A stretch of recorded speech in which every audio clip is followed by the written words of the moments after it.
ஏசாயா 60:20. சின்னவன் ஆயிரமும் சிறியவன் பலத்த கர்த்தராகிய நான் ஏற்ற காலத்திலே அதை தீவிரமாய் ஏற்ற காலத்தில் தீவிரமாய் நடப்பிக்கும் அபிஷேகம். ஆமென். ஏற்ற காலத்தில் தீவிரமாய் நடப்பிக்கும் அபிஷேகம். இந்த மாதம் அதான் நமக்கு அபிஷேகம். என்னது சொல்லுங்க எல்லாரும்?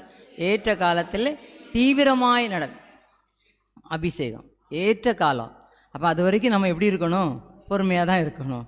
ஏற்ற காலம் ஒன்று வரும். இந்த இடத்துல வந்திருக்கிற ஒவ்வொருவரும் ஒவ்வொரு காரியமும் இன்னும் நடக்கலையே ஏன்னு சொல்லி கேள்வி கேட்டுகிட்டே நம்ம இருந்திருப்போம். ஆனால் ஆண்டவர் சொல்கிறாரு, ஏற்ற காலத்திலே தீவிரமாய் நடப்பிக்கக்கூடிய அபிஷேகத்தை இந்த மாதத்தில் ஆண்டவர் நமக்கு தந்து அனுப்புகிறாரு.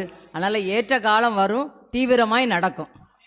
வாக்கு தத்துவம் நமக்கும் நிறைவேறும், நம்முடைய குடும்பத்துக்கும் நிறைவேறும், நம்முடைய எழுப்புதல் ஜெப ஐக்கிய ஊழியத்துக்கும் என்ன செய்யும்? இந்த வாக்கு தத்துவம் இது 60 வருஷத்துக்கு முன்னால் கொடுக்க 45